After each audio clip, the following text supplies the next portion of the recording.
If I had access to all the drink in the world, I would have stayed in that room until it was all gone, or until I was gone. Before I was the life of the party, and then all of a sudden I started becoming the death of the party. When I heard patient alcoholic and my name in the same sentence, I then knew I had to do something about it. I used alcohol every day of my life over the next 6 years, to the point where I'm quite fortunate to be alive here today. This week, we're going to focus on alcoholism, the largest single problem within the sphere of addiction. Statistics show that alcohol addiction and abuse is the single biggest contributor to society's misfortunes and damages. For young people, drinking alcohol is generally regarded as a normal activity, one of the rites of passage on the way to becoming an adult, a way to unwind and have fun. What begins as recreational drinking can have serious consequences once it becomes out of control.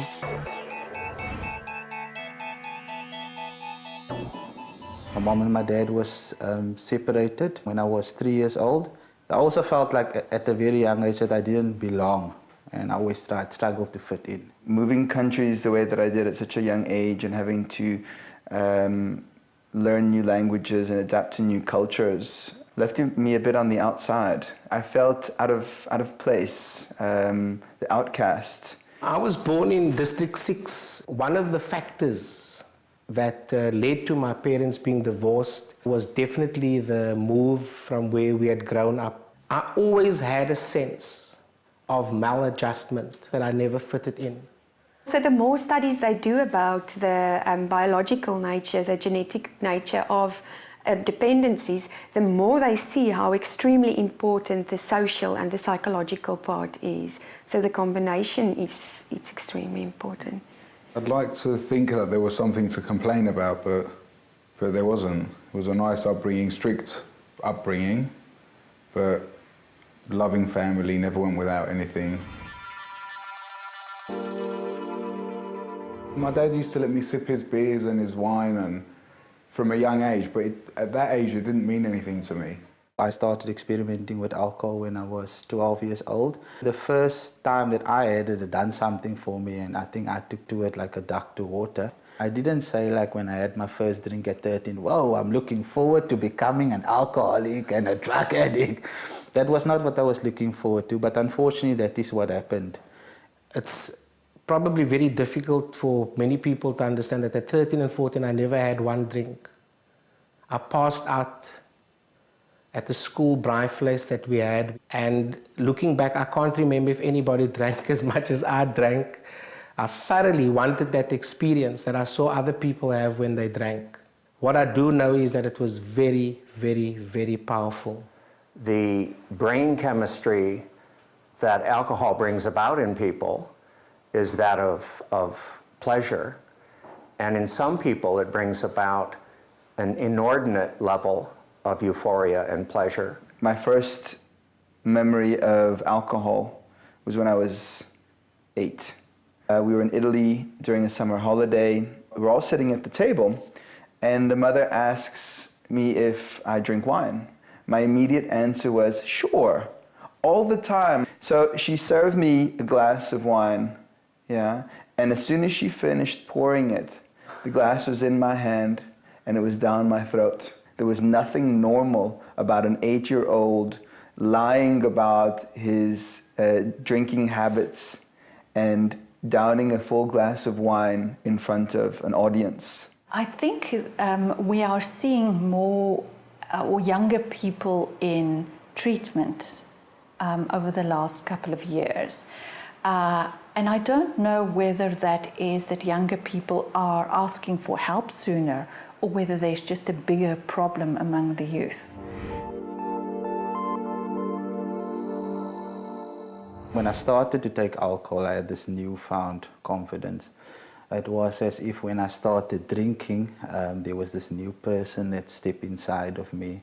It started at the bottom of my toes, and then it rose up slowly to the top of my head, and it was like I was Superman. We first started to experiment, which was during the day we would bunk school, run away, and we would buy some cheap wine and beer. But then after that, we actually started then like on a Wednesday and then sometimes on a Friday to start drinking because we felt it was fun. A lot of people invited me to parties. No party was a party without Gideon. 5 years later, the progression now of my alcoholism. I also had a lot of blackouts where I would end up going to a party and I would remember the first 2 hours of it. I started drinking to fit in, and all of a sudden my drinking was starting to cause me problems where I wasn't fitting in anymore. And around that time I started feeling isolated, felt lonely because people were pushing me away. And then I started drinking by myself. I knew that I had a problem. I just didn't know how to deal with it. They drink more and more and more than what they previously needed. And they also find it difficult to stop. Often the person might not even drink socially anymore. They might drink in isolation. I never hung out really with people who didn't drink. And within my own family, slowly but surely, I gravitated around those people who also took a drink. I'd progressed to needing a lot more to get to the state that I got when I passed out at 13. And I was dependent on alcohol to live, to get through my day. I had a couple of shots in the morning and it would get me through the teeth of the day. And then when that had worn off, my body was crying out for more.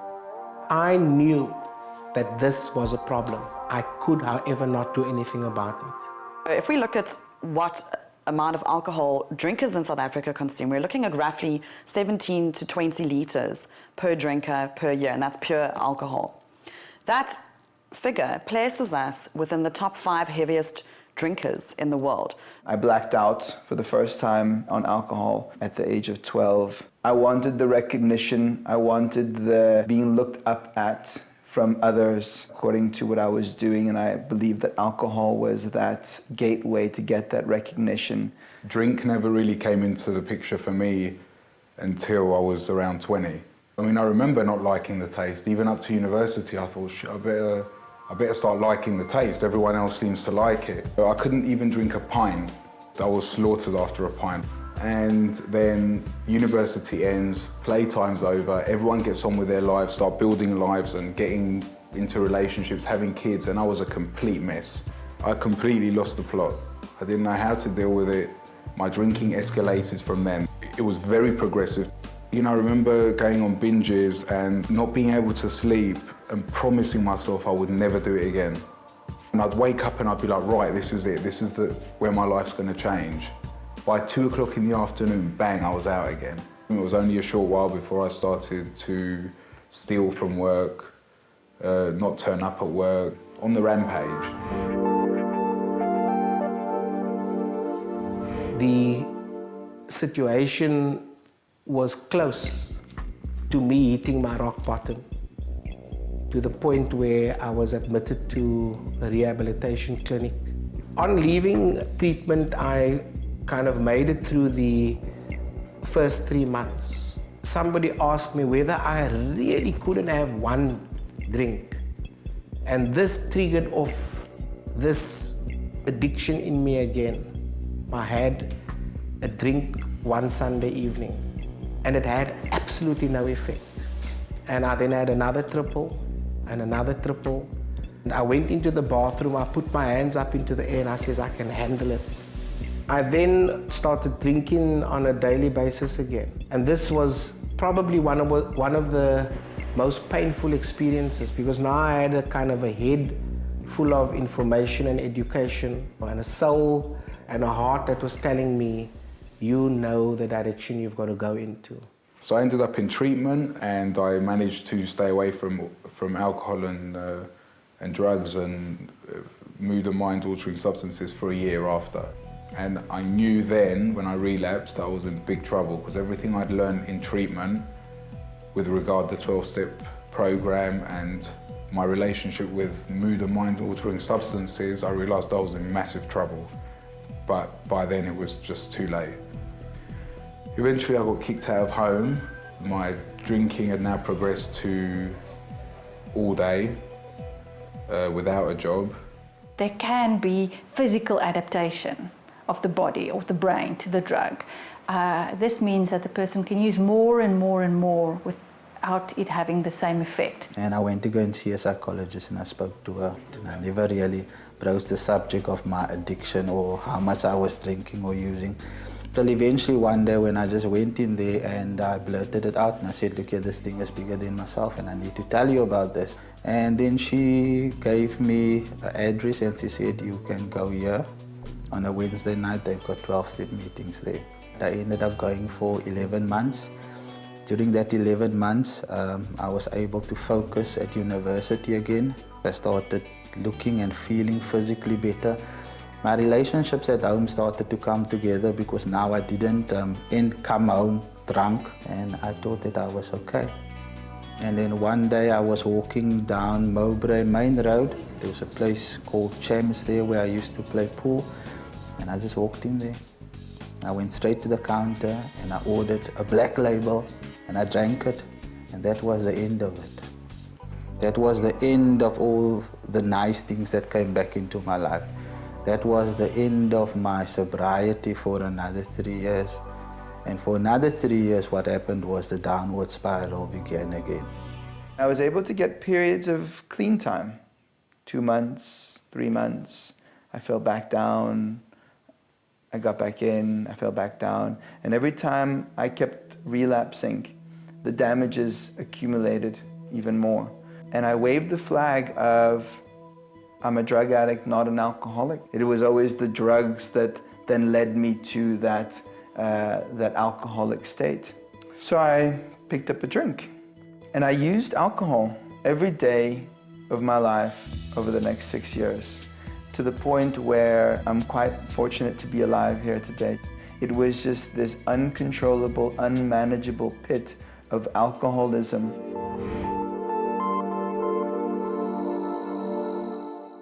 Despite my best efforts, I'd lost the respect of everybody that knew me. Such was the progression of my drinking and the damages that came with that.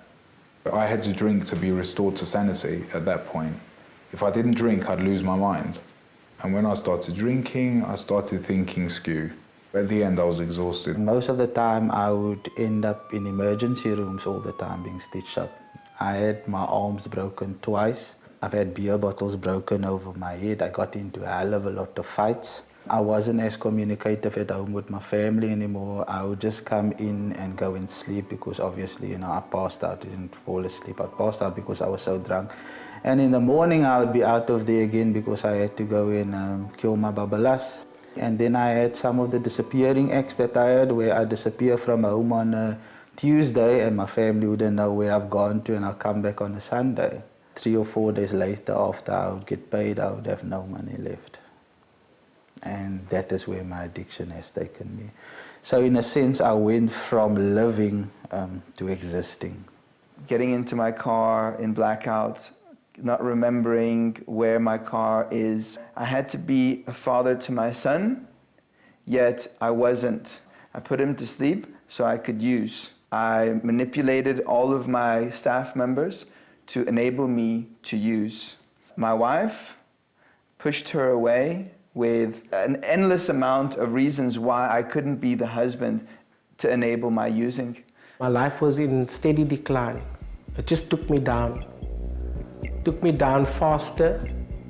Every time I drank, there was very, very few, if any, relationships that I had that wasn't in tatters. And so I stayed out of work often. I had a whole range of different excuses. I knew while I was lying who I wanted to be. But I never knew when I drank what I was going to become, where I was going to wake up. Addiction is very often quite devastating and affects more than any other brain disease, the whole family, the community, the society. It often starts with simple things like relationship difficulties and ends up with job losses, marriages that are destroyed, and it cycles down. People often end up homeless, and They may commit suicide, they may end up in prison.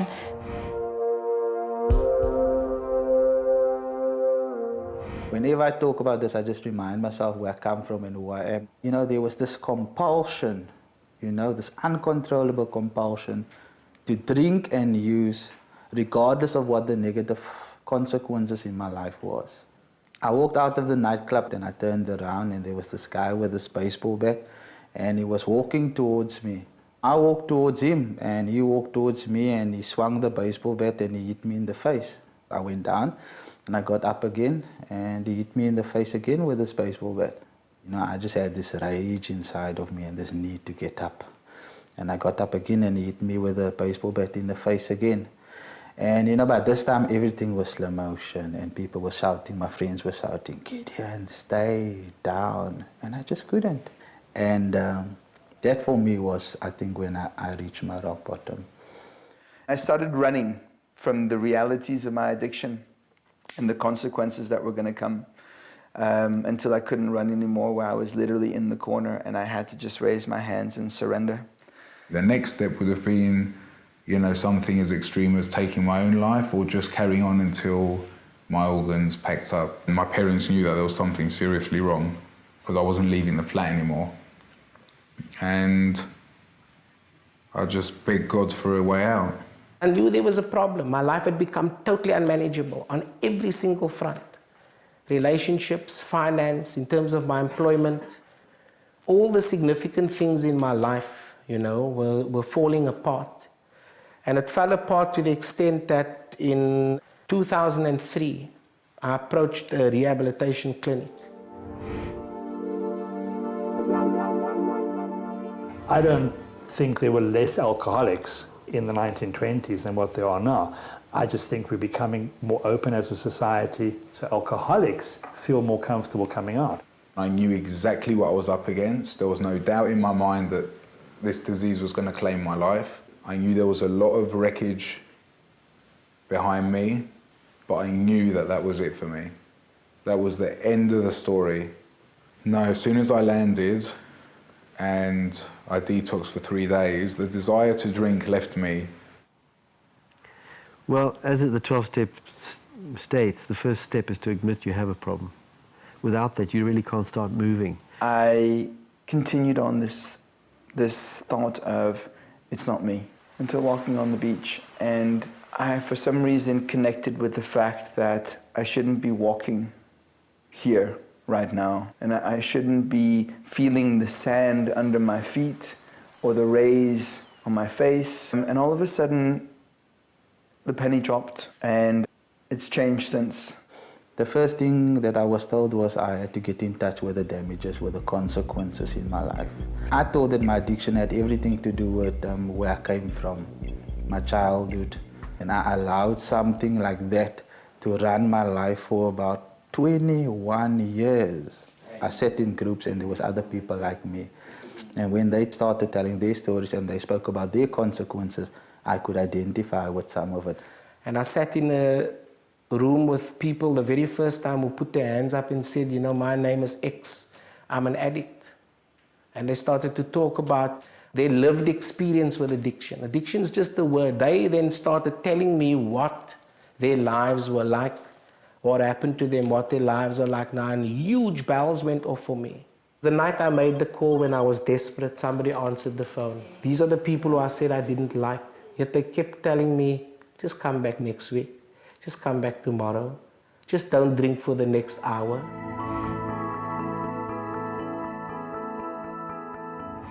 It's now 11 years, going on 12 years, and today I've got a life beyond my expectations. I've got a little boy, I'm in a committed relationship. I never knew that I was going to have so much in my life. I'm now a real son to my mother. I've got my brothers and my sisters on the phone on a regular basis. I'm the oldest brother, I'm the Buddha. And to me, if I look at that, that's a miracle. And I know that before that wasn't possible at all. People didn't trust me that much. I get up in the morning and I'm really excited to do life. And I turn up at work on time. I report to my workstation and I do my work to the best of my ability. I try to operate at 150% because I have to make up for the times in active addiction when I operated at 50%. It's not for me anymore about what I can get out of life, but it's about what I can pack into life. I haven't picked up a drink or a drug again because I discovered another dimension. Through the 12 steps, I didn't have to drink or drug anymore. I could investigate my life. I am very fortunate. God's given me a gift to be a teacher. I stand in front of many young people, and many times I wanted to leave. I wanted to go and do something else with my life. And there comes a certain point in every single module where God guides me to tell them that I've had a problem with substance abuse, that I saw the benefit of helping the still suffering addict. I don't know what it is. I've never said no to an assignment that asked me, and I've never asked for anything in return. Because the night I made the call when I was desperate, somebody answered the phone. Almost 5 years down the line, I continue with that knowledge that A, I'm an addict, okay, and that a drink and a drug will kill me. And I need to own my decision making. It's not about should I, shouldn't I take drugs, and who do I need to lie or steal from to get my next hit. Today it's more other decision making on how have I taught my sons well or unwell, how have I reacted to that person based on how I'm feeling. It's more real behavior issues, but I'm able to own my part and I'm able to then grow from that. I'm grateful to be alive. It's a gift because I have a chance to enjoy my boys, I have a chance to enjoy my wife, I have a chance to enjoy my work, this beautiful city that I live in, because I believe that I have a mandate in life, and that's to carry a message, you know? There's no other reason why I'm sitting here today. This is one of the wonders of the program, the 12th step, is that your recovery is something to be delighted in and handed on to energize the lives of others. I accepted that I had no idea how to live, and that was the first thing. I accepted that my life had become completely unmanageable and I was completely powerless over alcohol or any mood or mind-altering substance for that matter. I realised that for the past 10 years of my life, I haven't been living a normal life and I've got no idea of what living a normal life means. The things that have happened in my life since I started this program, you know, sometimes you have the best dream in the world. Even in that wildest dream, I never had what I have today.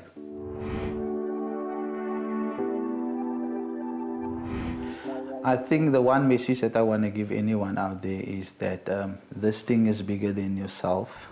No amount of self-knowledge will help you to deal with your problem. So if you're realizing at this stage that you have a problem, is to try and get help. And when you get the help, to take the help.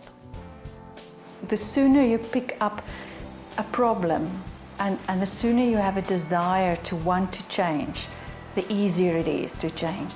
Have an open mind and listen. It's a fundamental skill that I picked up in my process, is listening, because I didn't listen. I would just hope that they would find a power greater than themselves. Open your mouth and ask for help. It's the most difficult thing to do, but it works. There is help available. If we can SMS, if we can email, you know, to find the drugs, then we can use the same medium to find recovery.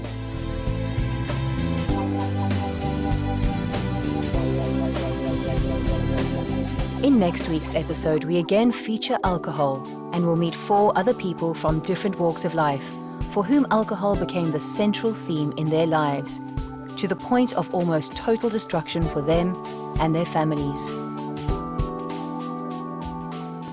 Our hope is that after watching these programs, anyone affected by the consequences of addiction, be it the addict themselves, family members, friends, work colleagues and communities at large, will better understand addiction and be able to make informed decisions regarding seeking help, advice, counseling and support.